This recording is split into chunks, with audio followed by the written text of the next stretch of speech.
Good afternoon बच्चों। अपन आगे पढ़ना चालू करें। देखो अपन क्या पढ़ रहे हैं, कैपिटल गेन कैसे निकालते हैं। कैपिटल गेन निकालने के लिए कितनी चीजों की जरूरत पड़ती है? चार चीजों में एफईसी मतलब सेलिंग प्राइस जो होती है, और एफईसी में कितनी चीजें लेस करते हैं? 3। उसको एसेट को खरीदने का खर्चा, उसे बनवाने का खर्चा और इसे बेचने का खर्चा। अपन ने कल लास्ट क्लास में क्या पढ़ा था कि selling price, normally selling price ही क्या कहलाती है? एफईसी, चाहे वो कम हो या ज्यादा हो। समझ में आ रहा है? लेकिन कुछ केस में अपन ने पढ़ा था कि एफईसी जो होती है वो एक्चुअल सेलिंग प्राइस नहीं होती, और ऐसे केस आपको याद है ना, गवर्नमेंट अगर आपकी एसेट कंपलसरी एक्वायर करे तो कंपनसेशन डिक्लेयर्ड, इंश्योरेंस कंपनी होती है तो फेयर मार्केट वैल्यू, पार्टनरशिप में एडमिशन का केस है तो book value recorded in books of accounts, retirement का केस है तो fair market value, immovable property है तो स्टैम्प ड्यूटी वैल्यू और एक्चुअल व्हिचएवर इज हायर। पढ़ा है ये? ठीक है। अब अपन आगे पढ़ते हैं। एफईसी तो हो गई। अब एफईसी में 3 चीजें लेस होती है, जिसमें सबसे इंपॉर्टेंट है cost of acquisition. Cost of acquisition मतलब उस एसेट को कितने रुपए में खरीदा। लैंग्वेज में यही है। देखो क्या है language. Cost of acquisition means amount incurred by transferor. जिस इंसान के लिए आप कैपिटल गेन निकाल रहे हो उसने कितने रुपए खर्च किए हैं for acquisition of asset. Asset खरीदने के लिए ट्रांसफरर ने जितना रुपए खर्चा किया वो क्या कहलाती है? Cost of acquisition. ये अपन ने पहले भी पढ़ा है, लेकिन इसके अंदर भी कुछ पॉइंट्स है। पॉइंट्स मतलब कुछ ऐसे प्रैक्टिकल लाइफ के केसेस हैं जहां गवर्नमेंट कहती है जितने रुपए में उसने खरीदा, या तो वो बहुत कम होगी, कुछ ऐसे केस हैं, या फिर पता ही नहीं होगी। तो जहां कॉस्ट ऑफ एक्विजिशन पता है वो एकदम ठीक है, जब तो वही लेनी है। लेकिन कुछ स्पेशल केस, जैसे कल वहां नोशनल एफईसी था, यहां है नोशनल कॉस्ट ऑफ एक्विजिशन। तो नोशनल कॉस्ट ऑफ एक्विजिशन कब लेंगे? जब हमें एक्चुअल कॉस्ट ऑफ एक्विजिशन या तो पता नहीं है या कुछ ऐसी है कि उसको लेने का फायदा नहीं है। तो गवर्नमेंट ने कहा कुछ केसेस में हम क्या लेंगे? नोशनल। तो आपको क्या करना है? ये तो स्पेशल केस मैंने लिखे हैं 5, आपको ये 5 स्पेशल केस ध्यान रखने हैं। इन स्पेशल केस में एक्चुअल कॉस्ट ना लेकर ये नोशनल कॉस्ट लेनी है for calculating cost of acquisition. समझ में आया? तो कॉस्ट ऑफ एक्विजिशन वापस मतलब कि क्या होती है? जो खरीदा। लेकिन अब इस केस नंबर 1 क्या बच्चों समझना। मान लो आपने अपने दादाजी को बोला कि दादाजी ये आपने ये जो शहर में मकान ले रखा है ये आपने कितने में लिया? दादाजी ने कहा 50 साल पहले लिया था बेटा, और 50 साल पहले लिया था मैंने तो 10,000 रुपए में। तो आपने कहा अच्छा दादाजी 10,000 में लिया, अभी कितने में बेचोगे? तो दादाजी ने कहा यार 20 लाख में तो बेचूंगा। 20 लाख में बेचूंगा। तो क्या दादाजी को 19,90,000 का प्रॉफिट हुआ? क्या दादाजी खुश हैं कि मैंने 10,000 की चीज 20 लाख में निकाल दी? अब दादाजी को आपने कहा कि नहीं दादाजी, आपको इनकम टैक्स डिपार्टमेंट इंडेक्स का फायदा देगा। आपके दादाजी ने कहा यार तू तो बहुत पढ़ा लिख गया, बता तो कितना फायदा मिलेगा? आपने कहा अभी करता हूं दादाजी इंडेक्स। दादाजी ने कहा कर इंडेक्स। इंडेक्स किसका करते हैं? कॉस्ट का। कॉस्ट का इंडेक्स करते हैं तो कॉस्ट बढ़ जाती है और प्रॉफिट कम हो जाता है। प्रॉफिट कम हो जाता है तो टैक्स कम लगता है। दादाजी को आपने खुश तो किया, और अब आप इंडेक्स करने चले। इंडेक्स किया 10,000 इंटू P1 अपॉन P0 करते हैं। P1 मैंने आपको इस साल का बता ही दिया 289, और अब है P0। बच्चों मैं आपको बता दूं, अभी लिखवाऊंगा तो सही, 2001 से पहले जिसने भी जब भी एसेट खरीदी हो, चाहे वो 1960 में, 70 में, 80 में, 90 में, कभी भी खरीदी हो, P0 shall always be 100 if the asset acquired before 1st of April 2001। तो अगर 2001 की पहले की एसेट है तो P0 तो 100 ही होगा, चाहे वो 1990 हो या 80। तो आप इंडेक्स करो, कितना आया? 289 अपॉन 100 इंटू 10,000 रुपए करके 28,900। दादाजी को आपने बोला दादाजी कॉस्ट ऑफ एक्विजिशन आपकी 10,000 की जगह 28,900 हो गई है, प्रॉफिट कम आएगा। दादाजी ने कहा कि ये प्रॉफिट तेरी जेब में ही रख। क्या फायदा किया तूने? 10,000 रुपए की कॉस्ट को 30,000 कर दिया और बोल रहा है कि दादाजी फायदा हो गया। काय का फायदा? 19,90,000 की जगह 19,70,000 रुपए टैक्स देने को बोल रहा है। 20,000 रुपए क्या तुम मेरा बचा रहा है टैक्स? क्या दादाजी खुश होंगे कि मेरा पोता वाकई में होनहार है, 10,000 की कॉस्ट को 30,000 कर दिया, मेरा गेन कम आएगा? नहीं ना। क्यों? क्योंकि दादाजी को पता है इतने से इंडेक्स से क्या फायदा। तो बात क्या है बच्चों, इंडेक्स से फायदा मिलता है, कॉस्ट ऑफ एक्विजिशन बढ़ती है, लेकिन जो एसेट बहुत पुरानी है, 2001 से पहले की है, उन एसेट पर इंडेक्स का खास फर्क नहीं पड़ रहा। तो गवर्नमेंट ने दिमाग लगाया। गवर्नमेंट क्या कहती है, चलो बात तो सही है, गवर्नमेंट ने कहा जिस इंसान ने एसेट 2001 से पहले खरीदी है, जिस इंसान ने एसेट 2001 से पहले खरीदी है, उनको गवर्नमेंट कहती है आपके लिए कॉस्ट ऑफ एक्विजिशन क्या होगी, एक्चुअल मतलब 10,000 और fair market value as on 1 April 2001, 2001 के अंदर उस एसेट की फेयर मार्केट वैल्यू क्या थी। फॉर एग्जांपल इसी दादाजी वाले एग्जांपल में क्वेश्चन में दे रखा है 2 लाख थी, तो 2 लाख थी तो क्या होगी कॉस्ट, 2 लाख और 10,000 whichever is higher, तो कितनी हो गई 2 लाख। अब कॉस्ट ऑफ एक्विजिशन 2 लाख होगी, तो इंडेक्स अब 10,000 का नहीं, कितने का करेंगे, 2 लाख का। तो 2 लाख इंटू 289/100, अब लगभग 6 लाख तो आएगा। कहां 30,000 और कहां ये 6 लाख। अब दादाजी फिर भी थोड़ा बहुत तो खुश होंगे कि नहीं, परिवार में थोड़ा बहुत ठीक ही बंदा पैदा हुआ है, ठीक है। कहने का मतलब 30,000 की जगह कॉस्ट क्या हो गई आपकी, 6 लाख रुपए। तो अब आपका गेन जो होगा वो 19,70,000 की जगह कितना आया, 14 लाख। समझ में आ रहा है, क्लियर हुआ। ये इतना बड़ा फायदा किसको मिलेगा, उस इंसान को जिसने एसेट 1 अप्रैल 2001 से पहले ली। क्लियर हुआ। तो लास्ट पॉइंट वापस बोल रहा हूं, जैसे ही आप एग्जाम में पढ़ो एसेट 2001 से पहले की है, तो क्या याद रखोगे, कॉस्ट ऑफ एक्विजिशन क्या होगी, जितने में खरीदा, या 2001 की फेयर मार्केट वैल्यू एग्जाम में दी भी आएगी, whichever is higher, फिर जाके क्या करोगे, इंडेक्स। क्लियर, समझ में आया। नेक्स्ट पॉइंट है in case of self generated asset. Self generated क्या होती है बच्चों, सुनो। मान लो जैसे आपने चतुर्भुज का नाम सुना, मैंने आपको पहले भी बताया, गुडविल, पेटेंट, कॉपीराइट, ट्रेडमार्क, ये सब क्या होती है, इनटेंजिबल एसेट। इनटेंजिबल एसेट दिखाई नहीं देती, लेकिन एसेट तो है, तो कैपिटल गेन तो लगेगा। अब मेरी बात सुनो बच्चों, आप अगर बोलो चतुर्भुज वाले को कि आपका ब्रांड नेम बहुत बड़ा है, मुझे आपका ब्रांड खरीदना है, उसने बोला ब्रांड खरीदना है तो लाओ 50 लाख रुपए लाओ, मेरा ब्रांड आपको मैं बेच दूंगा और आप अपने हमारे इस ब्रांड से मिठाइयां बेचना चालू कर दो, ठीक है। अब प्रॉब्लम क्या है बच्चों, सुनो। चतुर्भुज आपने कहा किसका नाम था, उनके दादाजी का नाम था। लोग अपने जोधपुर के अंदर अपने दादाजी परदादाजी के नाम से बिजनेस चालू करते हैं। अब उनकी कॉस्ट क्या है, मेरी बात समझ में ना बच्चों। एग्जाम में आया, एक बंदे ने अपना बहुत बड़ा ब्रांड 50 लाख में बेचा है, डिटरमाइन कैपिटल गेन।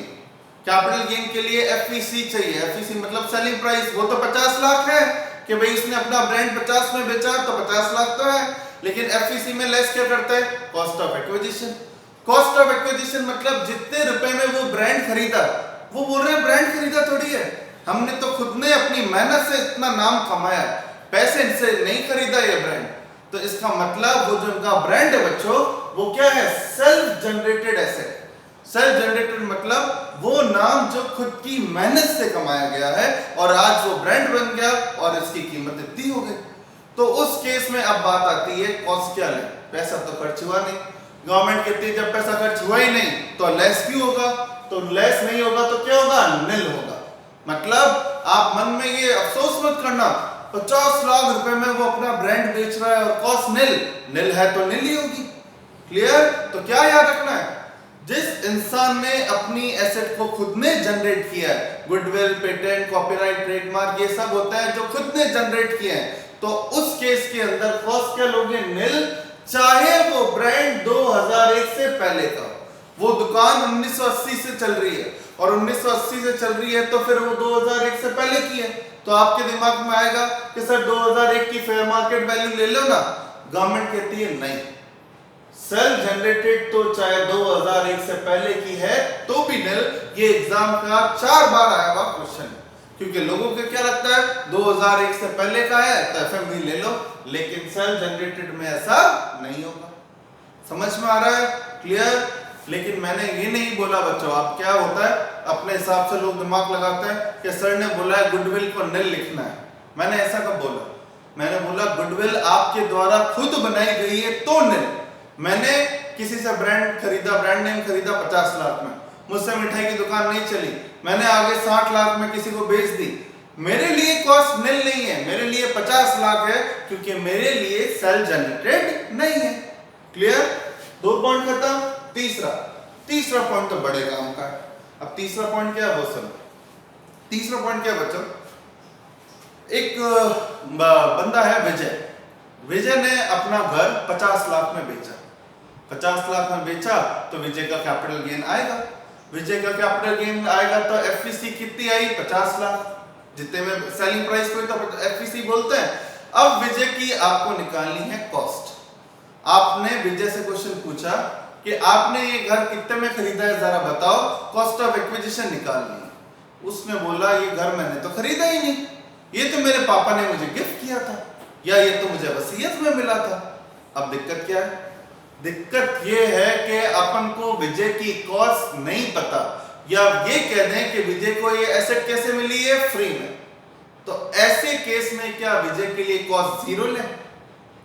मेरी बात समझ में आ रही है ना?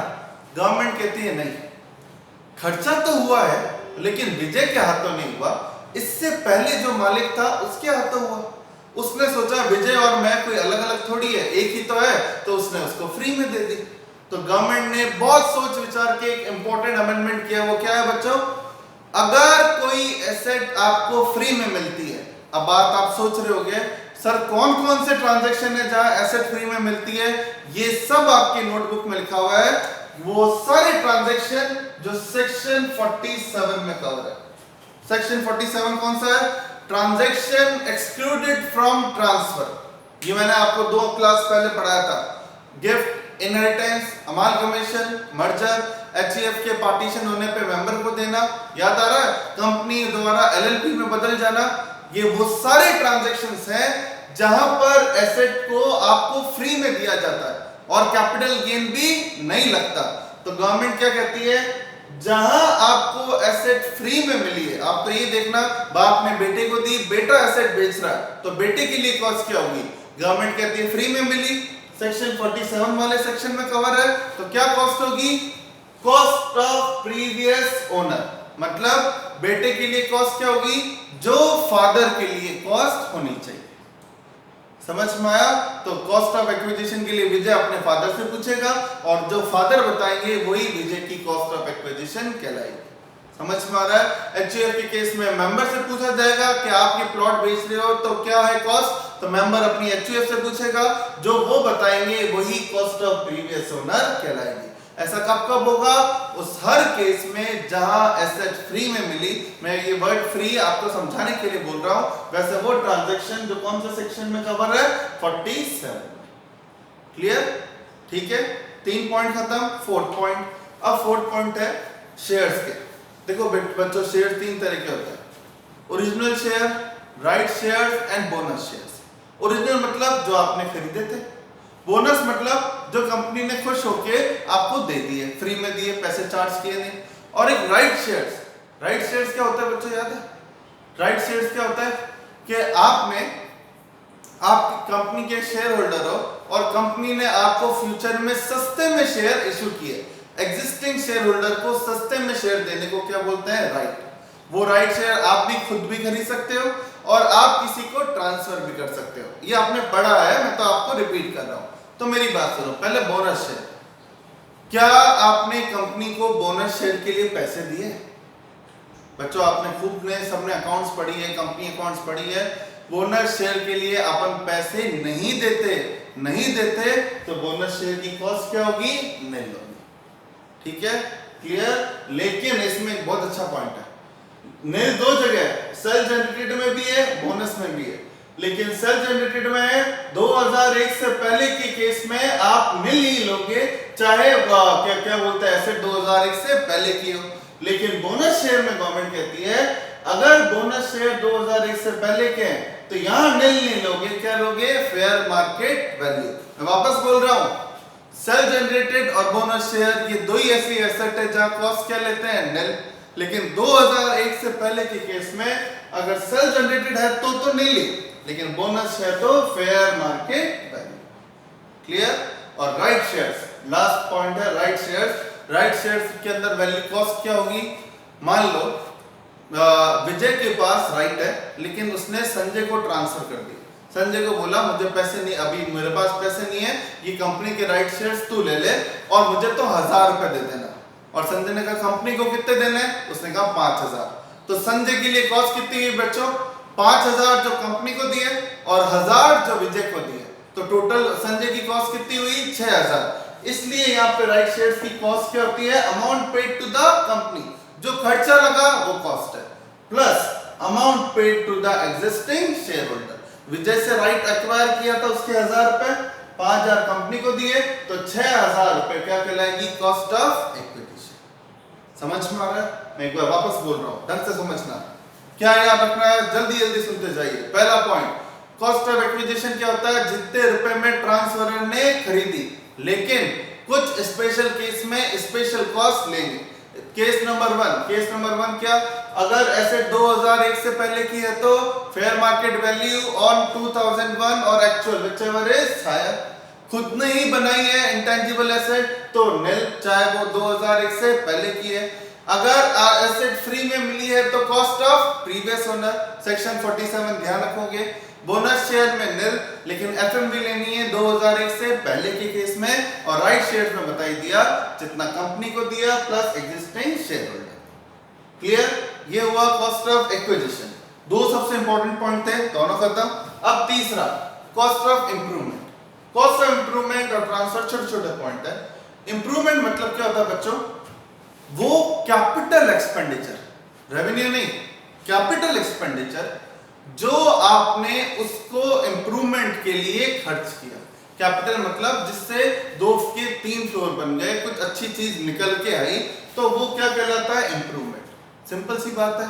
और कॉस्ट ऑफ इंप्रूवमेंट के लिए बता ही चुका हूं, शॉर्ट टर्म है तो यूं का यूं लेस कर देना, और लॉन्ग टर्म है तो क्या करोगे? इंडेक्स करके क्या करोगे? लेस। खास बात नहीं है इसमें, ज्यादा पॉइंट नहीं है, केवल 2 पॉइंट है। सबसे इंपॉर्टेंट पॉइंट क्या? बहुत बार आया हुआ एग्जाम में, यहां पर भी कई बार आता है, इंप्रूवमेंट इनकर्ड इन 1995। तो अब बच्चा सोचता है कि ये भी तो खर्चा 2001 से पहले का है, तो इसके लिए भी व्हिचएवर इज हायर ले, जैसे यहां लेते थे। गवर्नमेंट कहती है नहीं, इंप्रूवमेंट में यही एक सबसे अच्छा पॉइंट है। इंप्रूवमेंट में गवर्नमेंट क्या कहती है? कॉस्ट ऑफ इंप्रूवमेंट अगर 2001 से पहले की है, then it shall always be treated as nil. भले 50 लाख क्यों ना, इंप्रूवमेंट का खर्चा 2001 से पहले किया, तो यहां आप इंडेक्स क्या कुछ भी नहीं करोगे, उसको क्या मानोगे? नील। कानून है वो कानून है। अगर खरीदने की कॉस्ट थी तो हायर लिया ना, लेकिन इंप्रूवमेंट में क्या लोगे? नील। सिंपल सी चीज है, ठीक है। और एक दूसरा पॉइंट बहुत अच्छा है। जैसे मैंने ये विजय वाला एग्जांपल पढ़ा था ना, क्या हुआ बच्चों समझना। फादर ने एक घर खरीदा, उस घर पे एक और फ्लोर बनाया, फिर जाके बेटे को गिफ्ट किया, और बेटे ने 5-7 साल बाद उसे बेच दिया। अब बेच दिया तो बेटे के लिए कॉस्ट ऑफ एक्विजिशन तो क्या होगी? वो तो मैं आपको बता चुका कि प्रीवियस ओनर की कॉस्ट। लेकिन अब बात ये आती है, वो जो फादर ने इंप्रूवमेंट का खर्चा किया था उसका क्या? गवर्नमेंट ने कहा जब अपन उस बेटे को कॉस्ट ऑफ एक्विजिशन भी अलाउड कर रहे हैं कि आप लेस कर लो, चाहे आपके पापा ने खर्च किया आपने नहीं, तो इंप्रूवमेंट भी अलाउड करोगे। इसका मतलब बहुत अच्छा क्वेश्चन बनेगा, अभी अपन करेंगे। उसमें क्या होगा? अगर बेटे को एसेट फ्री में मिली है फादर से और बेटे ने एसेट किसी को बेची है, तो उस केस में गवर्नमेंट क्या कहती है? Cost of improvement and cost of transfer, sorry क्या बोलते हैं, अगर बेटे को एसेट फ्री में मिली है तो एक्विजिशन एंड इंप्रूवमेंट दोनों की दोनों को आप एफसीसी में से क्या करोगे? लेस। क्लियर हुआ? समझ में आया? 2 पॉइंट और हैं, वो ट्रांसफर और ये, इसमें एक मैं पॉइंट हटा के लिखता हूं, ठीक है? पहले आप ये नोट कर